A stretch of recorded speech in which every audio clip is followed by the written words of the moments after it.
All right, Erev Tov, everybody. It's a pleasure to welcome Rabbi Aaron Greenberg, making his debut on Zoom for Torah Motion. He's spoken in the past, some of our live programs, and it's a pleasure to welcome him. Rabbi Greenberg, as for those of you who are listening into our pre-class conversation, he figured out is the head of JLIC, the OU program here in Toronto, which I mentioned earlier today. That's a little bit different than other campuses because here it's basically people live at home. So you cover at least 3 campuses, right, Rabbi? We try. You try to cover York and U of T and Ryerson, I believe. And both him and his wife, Miriam, been there for many years. He's also a colleague of mine, teaching one course at Chat. And prior to that, he taught for, I think, 8-10 years at Or Chaim, where he's a graduate from. He learned in Yeshivat Har Etzion. He's a graduate of York University with a degree in psychology and religious studies. And it's a pleasure to welcome him on Zoom. So, Vakasha, Rabbi Greenberg, it's all yours. Thank you so much, Rory Kelman. Thank you. Appreciate the invitation, and a pleasure to see so many people coming out on a 8:30. There's a lot of people who are coming out to learn Torah. It's quite amazing. I realize maybe it's a little bit easier. You don't have to get into your car and drive somewhere, but still, you have to at least turn on a computer or a phone. So there's a little bit of commitment, which is wonderful to see. And I know there's been a tremendous plethora of classes. I get all the emails in Shiurim, there's like really a tremendous amount of offering that Torah in Motion has.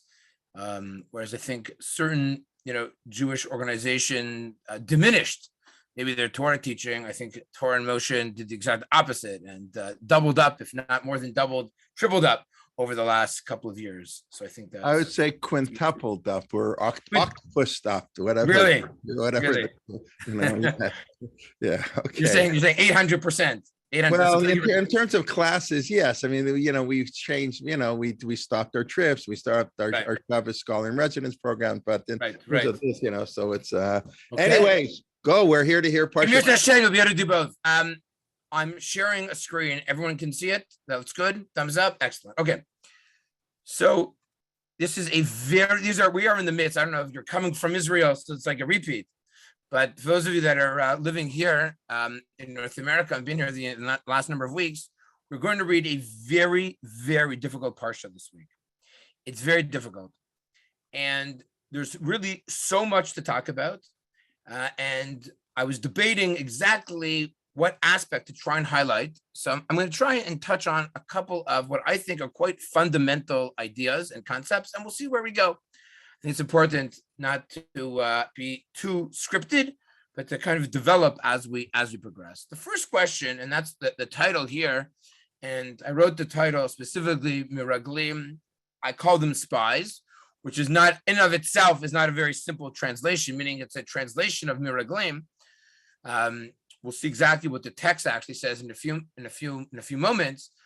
But really, you're going to see there's going to be a tremendous reaction from God. There's going to be a tremendous reaction from Bnei Yisrael, from the Jewish people themselves. And the question is, is it fair? And in order, I think, to appreciate all that, we have to provide a little bit of context. So let me show you. There you go. What's the real story? I realize the graphic doesn't have tremendous resolution, but it's okay. It gets the point. You see the picture over there. And I think the best way to begin this conversation is to read the text itself.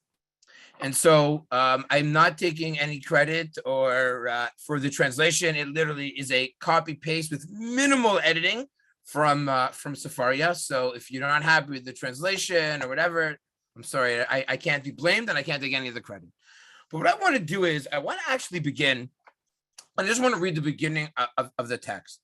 And, we're a big group, but we're not such a big group. And if you want to throw out a question, I'm okay with that. I know there's like rules and everything, but if you want to put it in the chat, I will definitely try and read the chat as best as I can as we progress. That's the advantage of having more than one screen. I can kind of watch 2 things at once. But I'm going to read the text, and if I throw out a question, if I say something, feel free again to messages. Yeah, don't worry about that. We'll get there. It's intentional. That's the beauty of having control of the text. I can show you what I want to show you and not show you what I don't want to show you. Although Rabbi Kelman did send a link to the entire thing in a PDF form. If you want to take a look at the chat, you can access it there too. But here, because I can have greater control over the screen, I can kind of highlight certain things, and I will take full advantage of technology in that regard. Rabbi Kelman knows I have a teacher, a good friend, Rabbi Aaron Greenberg. He actually only gives up the source sheets like 20 minutes into his presentation because it can often be distracting and people look at it. First he presents, but I'm not Rabbi Liebtag, so I'm just going to go right away to the sources. So here we go. What the text says as follows: Shlach lecha anashim, send agents. And you'll see already when I did this intentionally, by the way. I did not edit translation because you'll notice that already, for those of you that are familiar with Hebrew, there's a very interesting translation in English. You can learn a lot from the translation in English, which is why I wanted to keep it. Those of you, basic Hebrew, it's not a very difficult word. If I were to ask you to translate the word anashim into English, how would you translate the word anashim? Answer is? People. People, right? People. It could be males, not necessarily, right? Not necessarily. It could be people. Yet when you look at the English, already the English is kind of forced into a type of translation that says send agents. Now, if you had to come up in Hebrew with a word for an agent, what word might you use instead? Shlichim. Shlichim, okay, very good. A shaliach is often known as an agent. Very good. Natzig. A natzig, right? A natzig, excellent. Another nitzigim. Shlach lecha nitzigim. Shlach lecha, right? So interesting. But that's not the word the Torah uses. So I think we have to highlight that. Again, I intentionally did not want to edit English translation because it's a lot more fun that way. Yeah, right? It's enjoyable sometimes. See what they say. And now look at the next word. Vayaturu et Eretz Canaan. You'll notice English here uses the word scout. Now, the word vayaturu, this is a little bit harder. This is not basic Hebrew over here. The word vayaturu, if you have to translate that into English, what else might you use? Tour. Very good. By the way, the English, very helpful over there, right? Tour. T-O-U-R, to tour guide, right? Tour guide. Good. That could definitely be a translation. But interesting how here the English chose the word scout. Maybe we'll come back to that a little bit later. Let's continue reading for now. And what is the directive over here?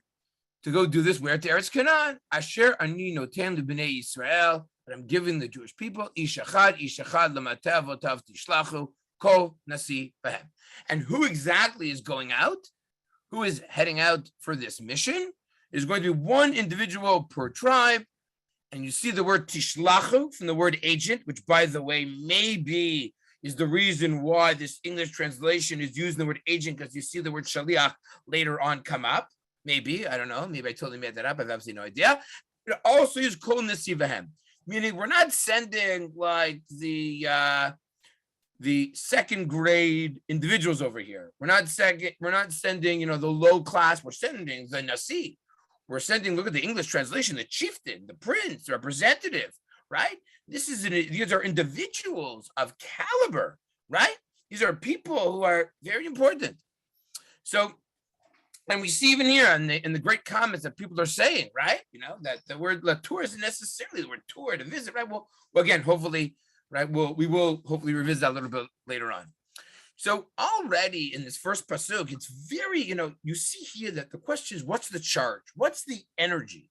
And we know, depending on how you're going to view these individuals, is going to have a major impact into understanding the narrative, right? What's their job? What's their responsibility? Why were they sent? And that's going to be of very, very much play an important role in understanding what happens. Because how can we analyze anything if we don't understand the context of what in fact is going on? So already that first pasuk almost lays out, that first verse almost lays out or attempts to lay out what's going on, and it's latent in ambiguity. It is unclear exactly what is going on. And the English itself, that's one thing I wanted to highlight to you, itself struggles over the language, right? You have this word, ve'aturu, which is a strange word to use, right? The word anashim. And what do you mean shlach lecha? Just say shlach, right? What do you mean shlach lecha? Reminiscent of another word that we're familiar with, perhaps, a parsha called lech lecha, right? Also a very odd usage that, in fact, those who are familiar with the Hasidic writing, the word lech lecha in the Hasidic world is saying, go for you, for your good, right? Rashi even brings it down and develops it. But this idea, who's it for? It's for you, for your benefit. So what exactly would that play a role in this verse? Also is quite unclear as well. But and that's really important, is that this first verse, the first pasuk, is very ambiguous, which I believe is even somewhat intentional. Okay, let's continue. So the Torah then continues this description of what's going on in this narrative, and it says, "Vayishlach otam Moshe midbar Paran al pi Hashem kulam anashim rashi bnei Yisrael." And they are being sent, right? Based on God's command, right? God is saying, go for it, right? Again, the location, al pi Hashem, right? God signs off on this mission. Kulam anashim. Again, the Torah is emphasizing these are important individuals, esteemed individuals, the head of their tribes, the head of the Rashi B'nai, so they're the leaders of their community. Okay, and the Torah continues. What are they doing? So here's what the Torah tells us. Vayishlach otam Moshe latur et Eretz Canaan. Once again, and Vayishlach otam Moshe sends them to, and I'll use the English translation just because it's here, to scout the land of Canaan. And what does he tell them? Alu zebanegev alitem et har. Go to the south, go ascend into the hill country. Uritem et haaretz mahi. Go see the land, exactly what type it is. The nation, the people that live there, are they chazak? Are they strong? Or are they rafeh? Are they weak? Are they ma'at? Are they many? Or are they a few? Are they rav? Are they many? The next one is Umaharetz, Asher Yoshev Ba, Hatovahi Imra'a. What about the land? Is there good land or bad land? What about the cities that they're dwelling in? Habemichanim imivtsarim. Are they open or are they fortified? One more verse before we pause. Umaharetz Hashmeinahi Imraza. Is the soil, is it rich or poor? Hayesh Ba Eitzim Ayin. Is it considered wooded or not? Vehit Chazaktem Ukachtem Mipri Haaretz. And just want to scroll over and take the effort, put effort into bringing back some of the fruit. It happens to be the time of the beginning of the grape season. Okay. My question is, what is their mission? What are they asked to accomplish? What are they asked to accomplish? If you want to put it in the chat, oops, what happened to the chat? It disappeared. I got to bring that up again. What exactly are they being asked to do? Give me 1 second. Something happened here to my chat. I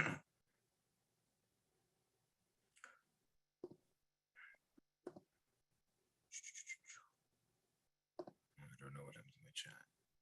All right. There it is. There it is. Perfect. Okay. So we see here that someone wrote, I think that everyone can see it, to describe the land and its inhabitants, meaning what is the lay of the land? So is this a military operation? Would you say this is a military operation? Does this sound like a military operation? So do we know of another military, right? Someone said could be. Do we know of another military operation that took place in the Torah? Anyone familiar? Right, very good. Joshua, excellent. Right? We know that when Joshua sends spies, his spies are very different, right? What spies does he send? How many spies does he send? Anybody know? Two. Right? Two spies. By the way, anyone know their names? Anyone know the names of the spies? Unknown spies. You know why? Because they're spies. You're not supposed to give the names of spies, right? Who's the head of the Mossad? No idea, right? You're not supposed to know. They're spies. This does not seem like a military mission. Not only that, but think about it. Yeshua, they look at one city, Yericho, the next military target. And later on, the Torah Moshe is also going to send spies. So we don't really know their names. So this does not seem like a military mission. And as someone here says, it's almost like a PR mission. And which is not right, a PR mission. Now, here's my question. Is that a good thing or a bad thing? Is it a good thing to send out these individuals, or is it not a good thing to send out these individuals? I understand it's a military exercise. You got to understand, to be successful militarily, you have to know what the enemy is like. But what about here? What then? Why does that matter at all?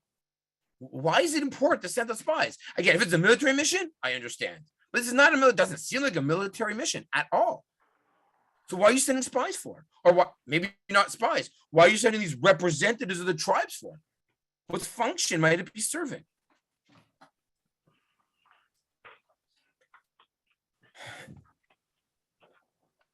Right. We see someone here says, thank you very much. I appreciate the participation, by the way. Thank you. I want a special shout out to everybody. To whet the appetite of the people for the land, which didn't work, right? To appease the people, okay? The men were of importance. So it's a very strange thing why you need to send out people in advance of something which is not military. Persuade them to go. Do we see that they don't want to go? Do we see that? Meaning, if right now, if we to pause the moment. So I understand we haven't had a great, the previous Parsha wasn't such a great Parsha last week, right? Where there's no question about it. You have people who seem to question, what are we doing and where are we going? And perhaps let's continue to turn back. So by the whole idea, and I don't want to spend too much time on this, there's a whole divide over, is this a good thing or a negative thing to send these, and I'm going to call them what the Torah calls them, at least here, anashim, these individuals, to go. Is it a good thing or a negative thing? We're going to see that the commentaries are very split on this. Some say it's a terrible, horrible thing. In fact, Moshe even says that later on in Devarim, in Deuteronomy, when he recounts this episode, he doesn't seem to spin it in a very positive light. He was almost like forced into it, like the crowd influenced him and he did it begrudgingly. Others say, what do you mean? Look at the language here. It's all Pi Hashem. God signed off on this mission. How could it not be a good thing? It seems to be quite positive in the beginning. Regardless, I do think that we have to understand what is the function of these individuals. It doesn't appear to be military, but it's something about the land of Israel. Talking about the land of Israel, it was necessary to go and have the representatives check out that land. I'm going to tell you a phenomenal insight that Rav Soloveitchik says. Rav Soloveitchik has a beautiful insight. I will not be able to say it nearly as eloquently as he did. Rav Soloveitchik said, do you know why you had to send out the representatives of the tribes? There's and this is very Rav Soloveitchik, he takes a halachic concept, something based on Jewish law, and uses it for a sense of, an allegory that is quite profound. And he says as follows. He says, there's a rule that you're not allowed to betroth a lady. A man is not allowed to be mekadesh an isha, asur l'kadesh isha ad shirena. You're not allowed to betroth a lady unless you see her. I know that might sound shocking for some of you, like, of course you have to see the lady, but okay, different times, different societies, different cultures. But you're not allowed to betroth somebody. You can't get halachically engaged unless you actually meet her. It explains Rav Soloveitchik. You have to understand the relationship that the Jewish people have with the land of Israel. It's like a groom and a bride. It's like a chatan and kala. These 12 shvatim, their job, their mission was to go and check out the land, the beauty, the splendor of the land, report back. Why? In order to, and I think even someone even made reference to this, in order to bring back this report and to show the people what they are going to literally fall in love with, what they are going to, and we see, everyone read the beautiful poetry of Rabbi Yehuda Halevi describing the land of Israel, right? The beauty of the land of Israel, right? The rocks and the stones and the grass, right? Rav Kook, would kiss the land of Israel, and the rabbis that study the Talmud and Ketubot, they talk about kissing the land of Israel. It's almost like it takes this persona, this personality of a human being. It personifies the land of Israel, right? The beauty that she has, describing her as a beautiful woman. So explains Rav Soloveitchik, that's the relationship that we have, and therefore we needed to. And he says this is actually a positive thing. Sending these individuals was not negative. It's not negative in the sense that we need to understand, we, the Jewish people, need to understand what we're getting ourselves into. We can't go in blindly because it's like a groom and a bride. Beautiful. It's a beautiful idea from Rav Soloveitchik. Regardless, it's clear that this is about the land and the beauty of the land of Israel. I think that's going to help us. Let's continue reading in the text. Okay, let's pick up the pace a little bit. Yeah. So I see here someone wrote, these are leaders to influence the people and persuade them to go. So it could be that, especially based on what we read last week, which I'm not going to show right now, but it could be after last week, there is a sense of where are we going? Should we really be heading to the land of Israel? Right? We see this, that the people want to, in fact, maybe it's better to die in the desert. Maybe it's better to return back to the land of Israel. And therefore they needed that sense of encouragement from their leaders, from the heads of their tribes, from the Nisim themselves, for sure. Okay, the Torah continues. I'm going to put I think my mouse is there. People can also follow along. But Yeshua, again, after 40 days, they report back. By the way, when spies report back to Yeshua, who do they report to? Yeshua. When you report back, I can't say I can speak from personal knowledge, but I imagine in the Mossad or the FBI or couldn't even tell the Canadian counterpart, the Mounties, or I don't know, whatever it is, right? When they report back, they are not reporting back to the entire people. You report back if it's a military mission to the military leader, whoever that, MI6. I don't even know if that's a joke or if that's Syria. Yeah, CSIS. There we go. Yeah, I think that's probably it too. But regardless, that the idea is you don't report back to the nation. What do we know about military strategy? Gornish, nothing. But you speak to the person who's the head of who's mission control. But we see here that people, that these 12 individuals are reporting back to the people. Okay. And what, in fact, are they saying? What's the report? Okay, I want to just move on. And they say what happened. Here we go. We're reporting back. And look at the language. We've come back to the land. Asher Shlachtanu. You sent us. We hear the language. And that, by the way, is why I'm fairly certain the English translation liked the language of agents. Because you'll notice the word shlichut, which is an agent word repeated over and over and over and over again. So that's why they chose that translation. But again, I have no idea. I just made that up. The text goes on to say, okay, we've come back. The gam zavat chalav udvash he v'zeh. It's flowing with milk and honey, and this is its fruits. I'm going to say something a little bit controversial, which I can do. It's Torah in motion. It's beautiful, right? The word chalav here, although we usually say milk and honey, and the Talmud does talk about the beautiful milk from the cows, for sure. But it is also very possible that milk here could also mean another type of milk. Not milk from a cow or from a goat, but milk from almonds, almond milk. Because think about the context of the verses. We're talking about the land of Israel, right? And by the way, Devash, I should have said this too. Devash here doesn't mean honey from a bee. This is the land of Israel. It's talking about Dates. Tamarim, from dates, exactly. From dates. Right? Date. So again, this time with the land of Israel and the beauty. Okay, leave that aside. It's not really that important for now. But again, we will come back. Let's continue. And that's what they do. Now, so far, anything wrong? Are they doing anything? Have they said anything that they weren't supposed to say? So far, not. Let's continue reading. However,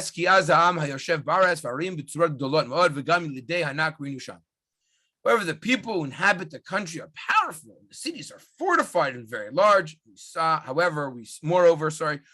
the Anakites there.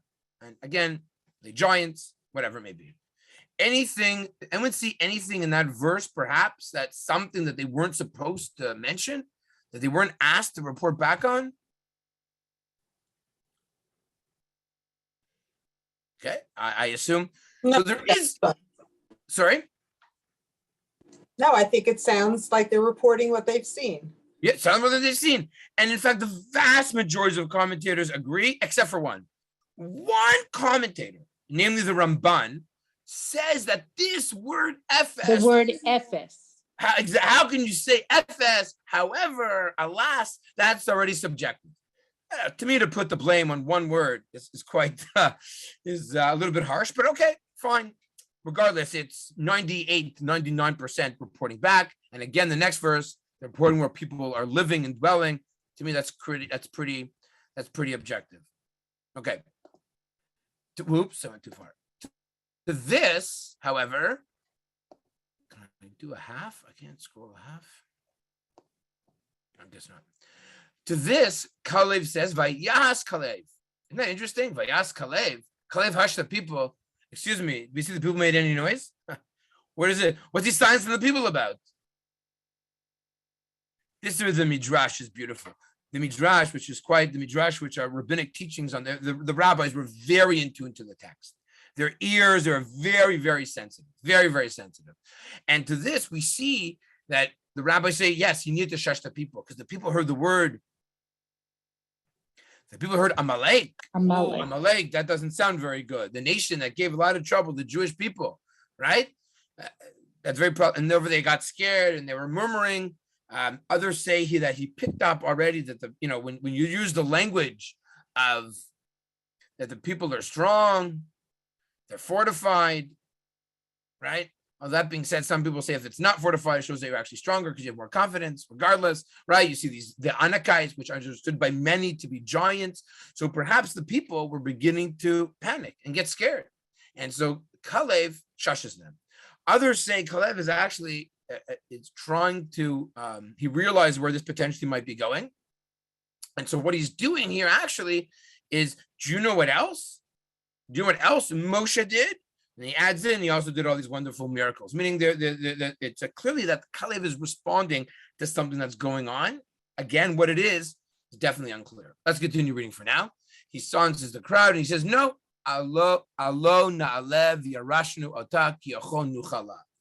we can do it. We can go up. We can possess it. So clearly it seems he's responding to the people who are very reluctant. And I even saw a few comments a little bit earlier. The people were scared. The people were reluctant. And either they were reluctant, maybe not even because of this report, but they were reluctant based on last week's Parsha, the Torah portion that we read just a few days ago. And or maybe he sees where this is going, or maybe he heard the other people. It comes across as spies. We're so used to that type of language, right? And therefore he knew what was going to come, or he hears these words and he sees the panic. It's clear that he realizes there's something that this is not going to go in the right direction, and he is correct because in the very next verse, "Vanashim asher aluimo," the other people that went with him said, "Lo nuchal la'alot ela'am." We can't do it. We can't attack. We cannot be victorious. Ki chazak hu mimenu, for it is stronger than we. And the rabbis actually pick up the word mimenu. Maybe he's even referring to God, right? So they say we can't do it. They're stronger than us. We are not going to be militarily victorious. We're going to fail. And in the next verse, vayetzu dibat haaretz asher taru ota b'nei Yisrael lemar arz asher varnu v'alatorah te'eretz ochel yashvahi kol ha'amashirinu b'tocha anshe midot. And there's something about this land, Eretz ochel yashvahi, it devours its inhabitants and everyone there who are considered anshe midot, probably referring to people who are quite strong, which by the way is inherent contradiction. The land and devours its people. How could the people there be quite strong? But again, this isn't necessarily a rational thing. And we see all of a sudden now, this report back goes from bad to worse. We saw the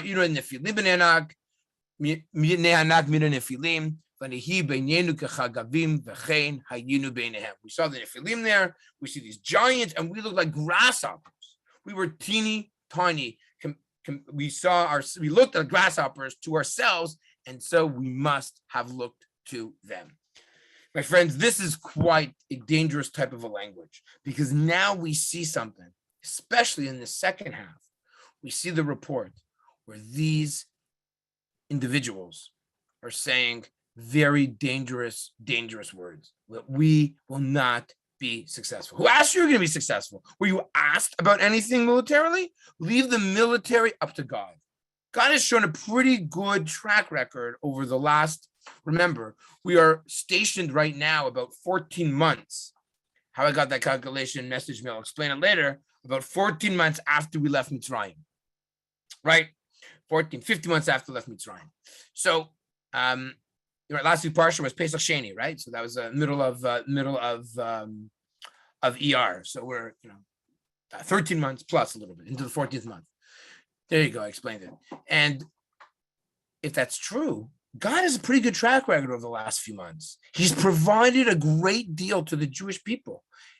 And you're questioning his military prowess? You're saying that God is not going to be successful, or we're not going to be successful?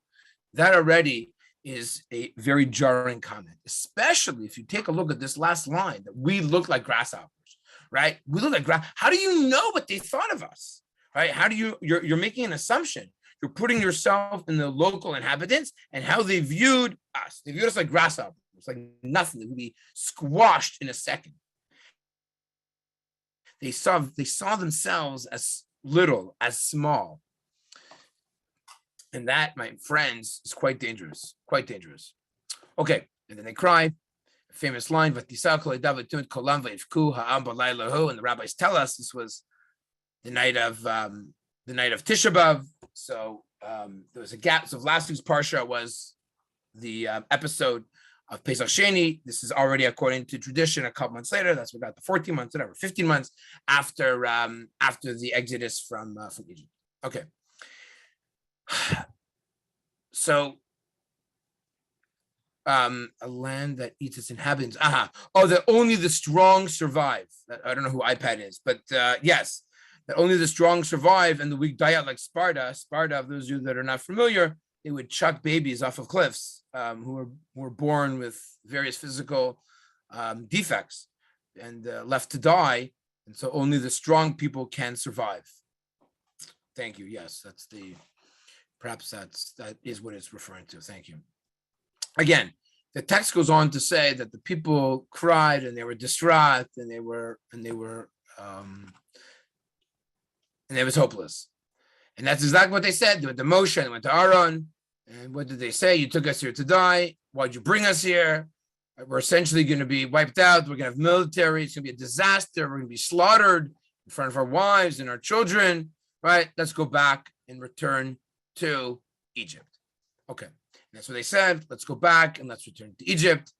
And we know what is God's response. I'm just going to fast forward for a second. What is God's response? Oh, sorry. First of all, let's talk about, so this is actually Kalev who's speaking over here. Kalev says, no, we can do it. It's a good land. So the Zavar Chalav Udvash, don't rebel against God, right? Don't have fear of them. God is with us.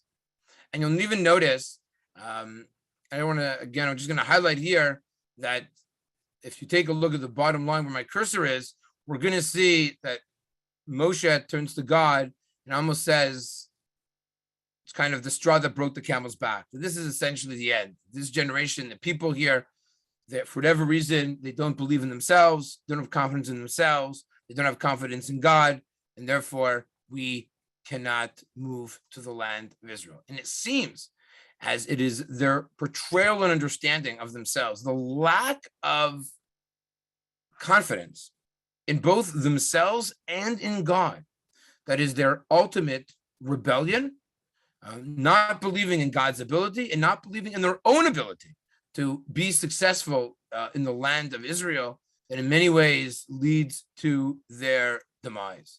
And this is not the first time, as it says here, Eser Pamim v'lo shemu b'kali. For many, many times, they have disobeyed Moshe, they disobeyed God.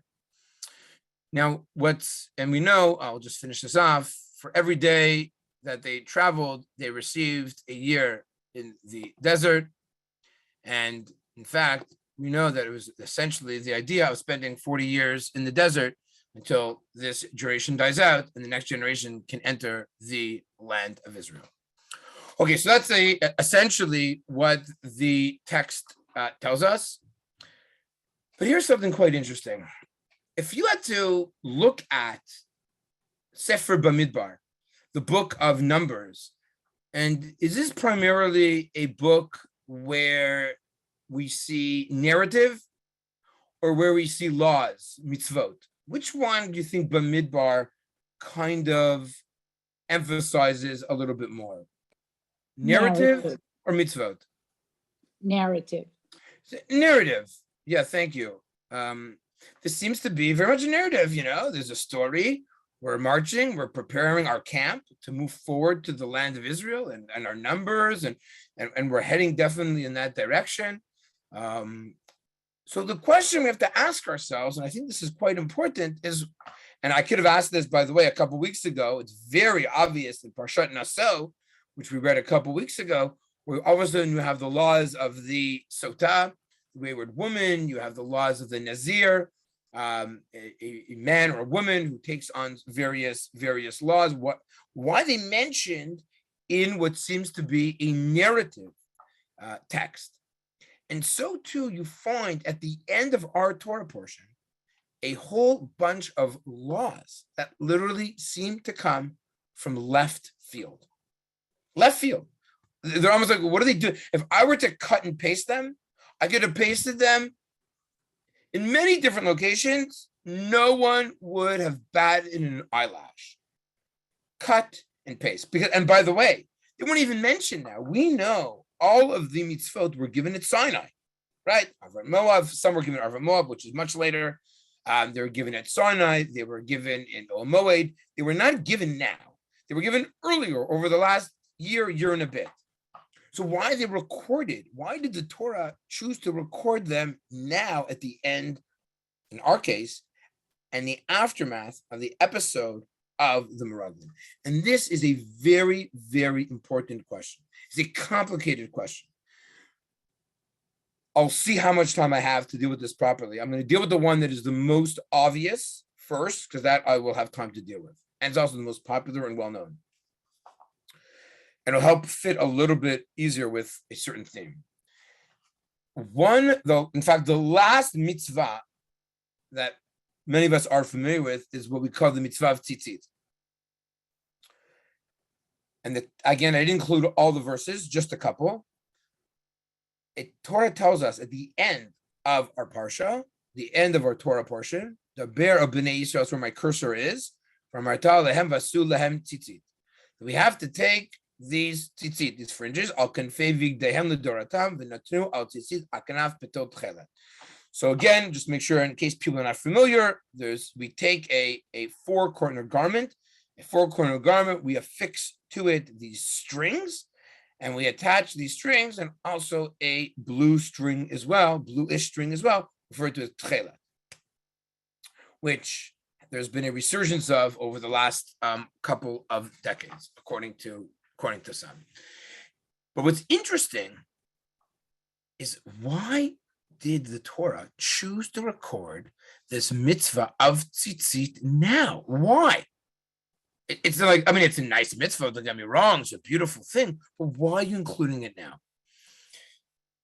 And so I think we have to read the verses very carefully. It says as follows: Vayalachem letzitzit, uritem oto, and you will see them, uzechartem et kol mitzvot Hashem, and you will recall all the commandments of God. Vasitem otam, and you'll fulfill them. V'lo taturu acharei levavchem v'acharei einechem asher atem zonim achareihem. Look at the commandments, you observe them, and you do not follow your heart and eyes in your various urges. Well, isn't that interesting?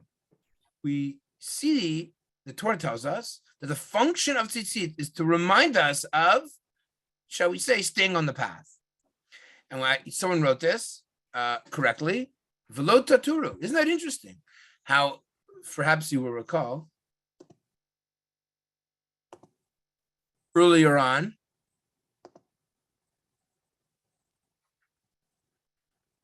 Bnei Yisrael, these sent these anashim to tour, right? Mitur aretz, once. How many times does it say this word? Once. Go back a little bit. It says it again over here. There you go. Vayaturu. That was their mission. Remember how we started with this? Isn't that interesting that the English here chose the word scout? Well, I don't think the word, it means to scout. Over here when it comes to tzitzit, uritem otam, velo tatura acharei levavchem, and you shouldn't, I don't know, scout? I'm not so sure, right? And the repetition, the phrase uritem, right? Because there's ureta aretz mahi, and you'll see the land, what it is, right? So seeing, by the way, this is a very powerful idea. When you see something, your heart can be persuaded. And the question is, when you see something, what does it remind you of? How does it impact you?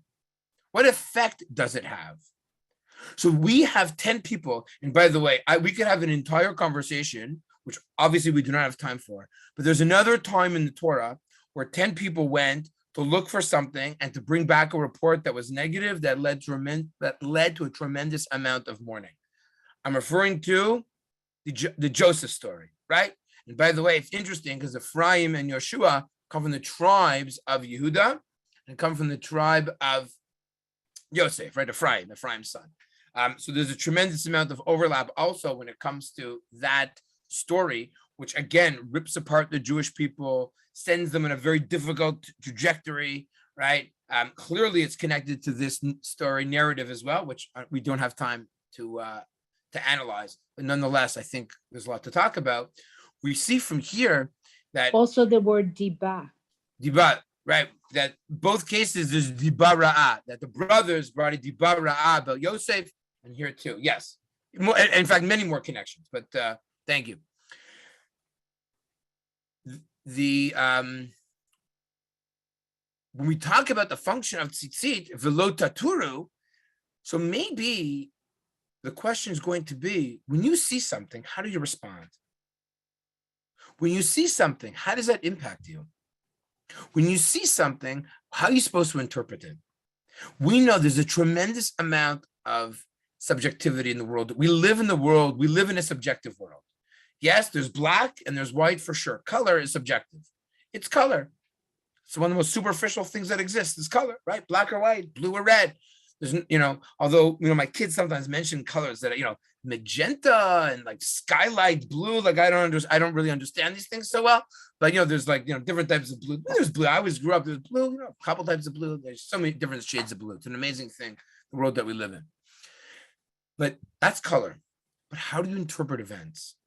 When you see something which is challenging, what's your response? And so the function of tzitzit is to remind you who's in charge, whose world are we living in. And the rabbis tell us the function, at least of the tchelet of the blue, is to remind you ultimately through various stages of Hashem, of God himself.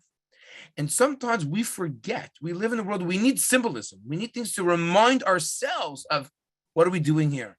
What's our function? Who do we work for? We work for God. How are we supposed to interpret things that are around us?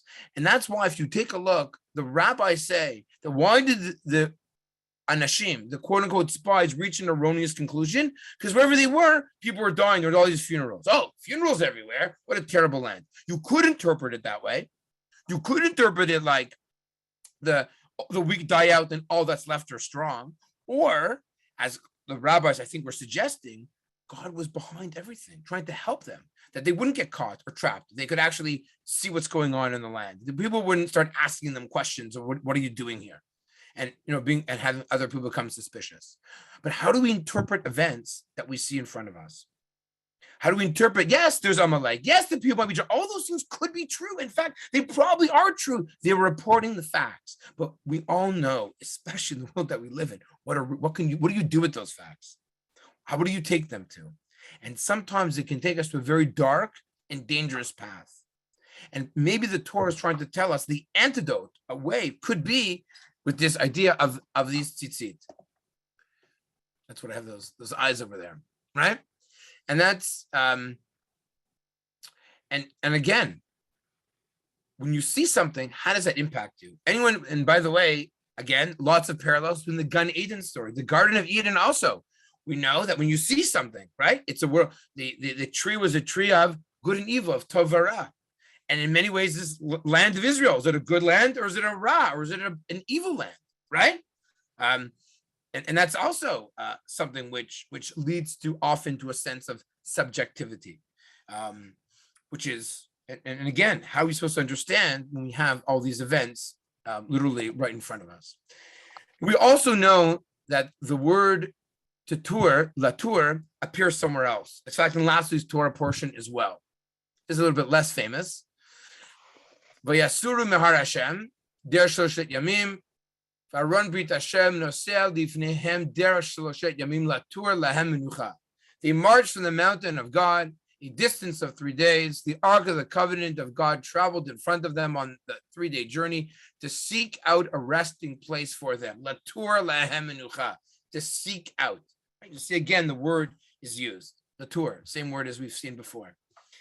So how you translate the word latour? Is it to seek out? Is it to scout? Is it to, you're searching your eyes? It's amazing how it's used in all these different situations. But what's interesting is a lot of them are clearly trying to point us into this direction of looking and of seeing. When you scout something out, right? When you're seeking out a resting place, you're looking where you're going to camp. It's your eyes, it is your perception. And the question is, what is the reality that we live in? The Lubavitcher Rebbe actually says something quite interesting. I met earlier today with a number of young men and young women who are actually heading to McMaster University next year. And, and I mentioned to them this idea that I think is also very true. They just finished seminary in yeshiva. What's amazing about seminary yeshiva, those of you that went or didn't go or know people that went, was that it's very much a bubble in the sense they provide you with everything. Food, some places more than others, good food, bad food, subjective, right? What do they say in Hebrew? Tam varech, ein vakeach. So, okay, smell and taste. Can't always argue those things. It's very individualized. But regardless, what happens after a year of seminary in yeshiva or many years in either one of these places is what happens when you leave that bubble. How do you respond? And that is the real test of life. Lubavitcher Rebbe said that this generation, who would want to leave living in the bubble in the desert? You had everything you wanted was with you. Everything that you wanted was with you, right? You had food. In the desert, bread fell from the sky. In the land of Israel, bread doesn't come from the ground. I live in Thornhill, so we think bread here comes from like Sobeys or Mercedes or something, right? That's not where bread comes from. We forget the source of food and the source of sustenance. And Lubavitcher Rebbe explained that, they were just, and I think even someone made a comment in the chat about it, it is not easy taking a generation, and even when you're a slave, everything's provided for you. Now, you often have a very much of a perverted sense of what was provided for you. You think it was all that good. Is it really that good? Right? Based on last week's Torah portion, it's hard to imagine that the Egyptians provided them with all those goodies. I find that very hard to believe. But sometimes when you're scared, when you see something in front of you and it impacts your psychological, emotional state, you forget the facts and you begin to be taken over by this fear. You don't want to leave your current situation, right? There are many people that felt very comfortable, right, over the last couple of years, staying at home. It was safe. It was a sense of, of comfort. And leaving and going out there and going to that next stage, back into the world, can be very challenging. Going back to the land of Israel when you have no experience what it's going to be like. And yes, they're going to have to fight wars. The war that they fought against Amalek, that was a miraculous war. The Torah says Moshe put his hands up in the air and they're victorious. Well, that's not going to happen in the land of Israel. They're going to have to fight a war. They're going to have to work quite hard. And so I think the Lubavitcher Rebbe's understanding is that was their fear factor. Regardless, I do think that the people had this sense of tragic failure in believing in themselves, believing in God. And this was the wrong generation. God felt he needed to hit the reset button, have the next generation perhaps not have that sense of safety and security in the desert, but instead long for and yearn for and face with a sense, hopefully, of an open mind. The land of Israel, its challenges, but it's also its beauty. Life is difficult in the land of Israel, as I'm sure some of you, many of you know. But many things are difficult and challenging. The question is, do you have the confidence both in yourself and God that you can be successful or not?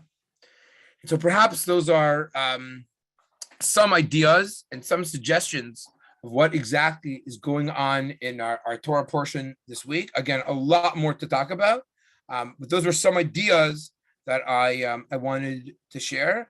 I know there's only a few minutes left. I'm happy to respond to questions or thoughts. I'm happy to respond to individuals, happy to everyone to respond to everyone else's comments. If you want to put in the chat or you want to speak, please feel free to do so.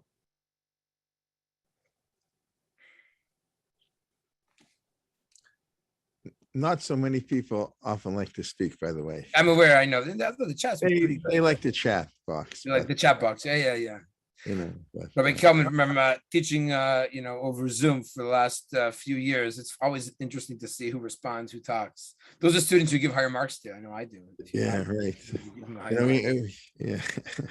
Okay. So that's a case, which I had concern that would be the case. Let me go back for a minute. I want to show people, what about the rest of the mitzvot that are in our parsha this week? I mentioned the one that's very easy, one that's mentioned, that's obvious. The other mitzvot are more complicated.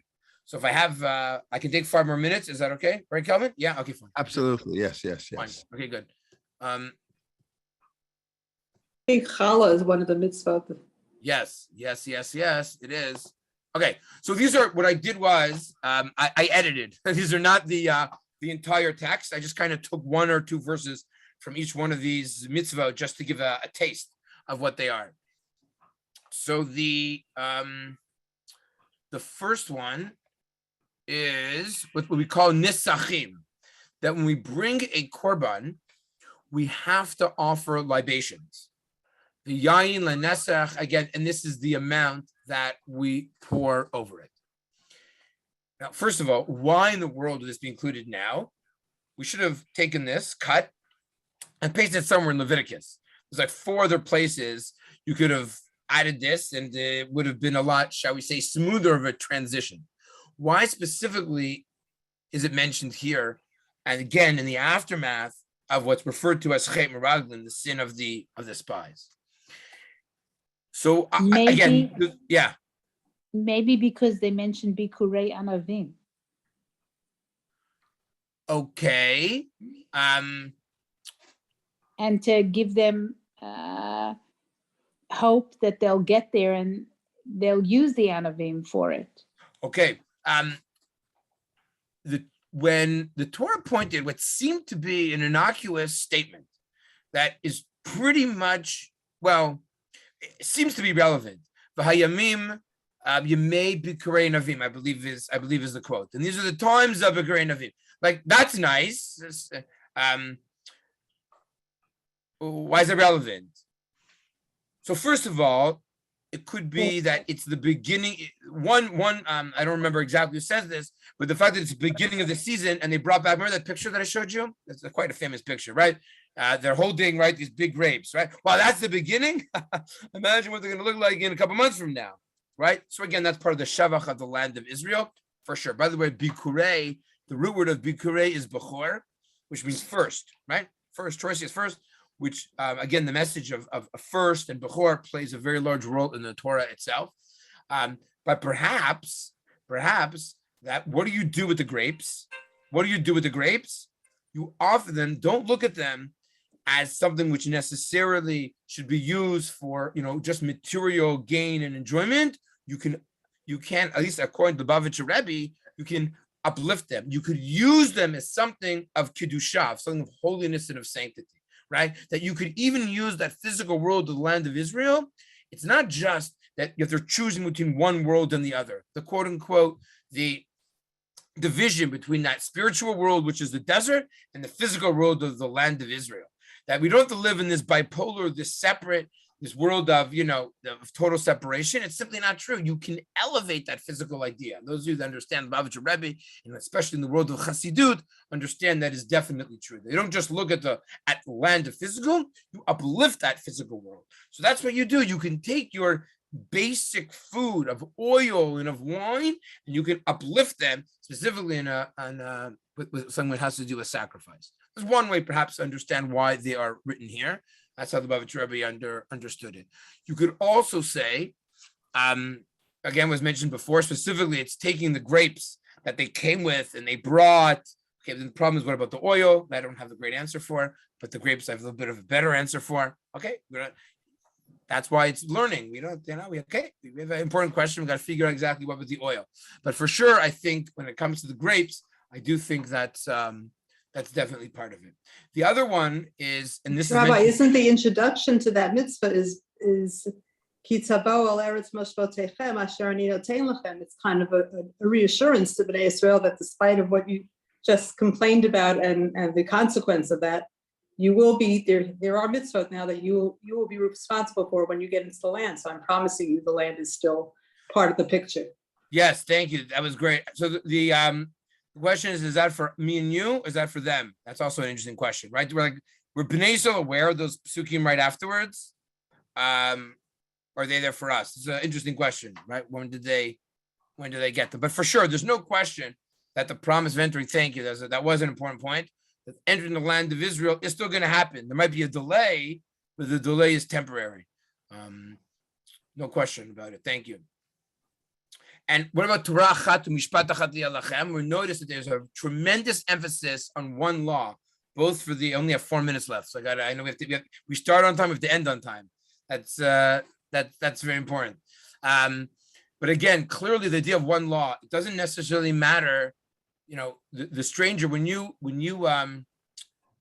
often strangers are seen in a community as different. We perceive them, right? Well, you're different than we are. You have to treat people that you often see as different like everybody else. You can't exclude them from the community. They have to have the same rules apply to me, they apply to you. Having one set of rules for everyone is going to ensure, hopefully, that we're going to have a successful returning back to the land of Israel and building this society. And it emphasizes on a society that we have to build, because an elevated society is one that treats everyone with a sense of dignity. So, okay, there's again more to talk about that, because there's also this Mekoshesh Eitzim. Why specifically is Mekoshesh Eitzim mentioned here? The person who does some type of desecration on Shabbat. Why is that mentioned here? What does that seemingly have to do with anything? I believe, if I'm not mistaken, there's an excellent article on the virtual Bet Midrash by Gush Etzion specifically. Can't remember at this point in time who wrote it. You can go look it up, go Google it. You can look up VBM, virtual Bet Midrash on this Torah portion. I'm sure they connect. It's a great thing. I'm not going to do it justice in like 2 minutes, but it is definitely a fascinating analysis and a conversation.